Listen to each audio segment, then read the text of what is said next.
Corona काल में आर्थिक मंदी की मार के बीच किसान और देश की जनता परेशान है। वहीं केंद्र सरकार और राज्य सरकार की नाकामियों की वजह से कुछ चुनिंदा व्यापारी दालों के व्यापार में मनमाने तरीके से कालाबाजारी करते हुए दालों के भावों में उतार चढ़ाव कर रहे हैं।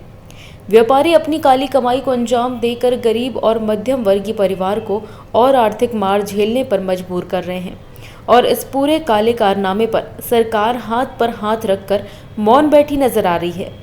वहीं इस पूरे मसले पर आर्थिक राजधानी इंदौर के rise and pulses broker association के सचिव द्वारा गरीब और मध्यम वर्गीय परिवार वालों की आवाज को बुलंद करते हुए सरकार से इस ओर ध्यान देने की गुहार लगाई है।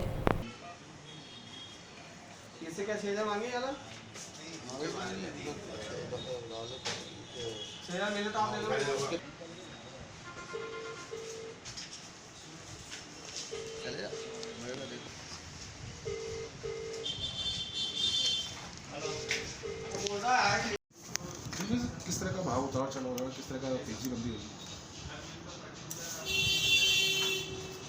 गरीब वर्ग और मध्यम वर्ग की थाली से दूर हो रही है दालें।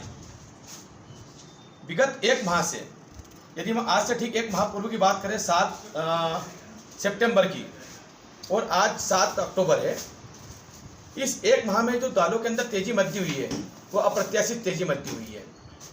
इस तेजी मद्दी पर न केंद्र सरकार का ध्यान है न राज्य सरकार का ध्यान है। पूरे चरम पर सट्टेबाजी चल रही है। 8 से 10 व्यापारी मिलाकर के इस पूरे सट्टे को, दालों के सट्टे को चला रहे हैं। यदि सरकार कार्रवाई करती है तो 8-10 व्यापारी तक पहुंचना बहुत बड़ी बात नहीं है, क्योंकि यह मामला मध्यम वर्गीय लोगों तक और जो निम्न तबके के लोग उनके लिए है।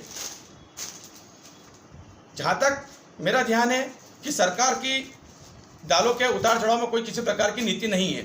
यदि इसकी पूरी जांच पड़ताल करेगी तो निश्चित एक बहुत बड़ा स्कैंडल, दालों के तेजी मद्दी का जो सट्टात्मक बाजार चल रहा है उसका बहुत जल्दी सबके सामने आ जाएगा। जो दाल आज से एक माह पूर्व 80 रुपये किलो थी, मैं उदाहरण तुअर की दाल की बात करता हूं, वो तुअर की दाल आज 120 से 125 रुपये में दाल मिल से निकल रही है। मार्केट तक पहुंचते उस दाल की कीमत आज 140 से 150 रुपये किलो इस तुअर दाल की कीमत है, जो कि 80 से 85 रुपये किलो एक माह पहले बिक रही थी। चना दाल की बात करें तो 10 से 15 रुपये किलो की इस आलोच्य माह में, एक माह में 15 रुपये किलो की चना दाल में तेजी आई है। मूंग मोर की बात करें तो 10 रुपये किलो की मूंग मोगर में 10 रुपये किलो, मतलब 1000 रुपये कुंटल की तेजी हो चुकी है। इस प्रकार अन्य दालों में तेजी मद्दी चल रही है। इसका सीधा फायदा कुछ बड़े व्यापारी उठा रहे हैं और कुछ स्टॉकिस्ट व्यापारी उठा रहे हैं, जबकि इसका सीधा फायदा किसानों को मिलना चाहिए। लेकिन जो हमारी नीतियां हैं, कृषि अभी वर्तमान में भी कृषि कानून लेकर के आगे, उसमें किसानों को कोई फायदा नहीं है। और जो हमारी नीतियां हैं, यदि ये पैसा अगर किसानों को मिलता है तो निश्चित रूप से भाव बढ़ना सबके लिए लाजमी है। लेकिन किसान जिनके लिए तेजी आना चाहिए उन तक ही फायदा नहीं पहुंच रहा, और मात्र कुछ हिंदुस्तान के 10 से 15 बड़े व्यापारी, 10 से 15 स्टॉकिस्ट जो प्योर तरीके सट्टात्मक खेल खेल रहे हैं, ये उसको लेकर के आज मन में पीड़ा है। क्योंकि हम भी दालों का व्यापार करते हैं। आज दाल का व्यापार नी के बराबर पूरा दाल का व्यापार हो गया है, क्योंकि दालों की क्रय शक्ति मध्यम वर्गीय व्यक्ति खत्म हो चुकी है। वो जैसे तैसे अपना घर चला रहा है। पहले इस महामारी के अंदर बेरोजगारी, लोगों के व्यापार, मकान, दुकान आदि की कोई व्यवस्था नहीं है, उनसे बेरोजगारी, कई लोगों को मतलब दुकानों से निकाल दिया गया है। काम धंधे के ठिकाने नहीं है, कमाई का कोई सोर्स नहीं है। ऐसे में डबल मार पड़ रही है।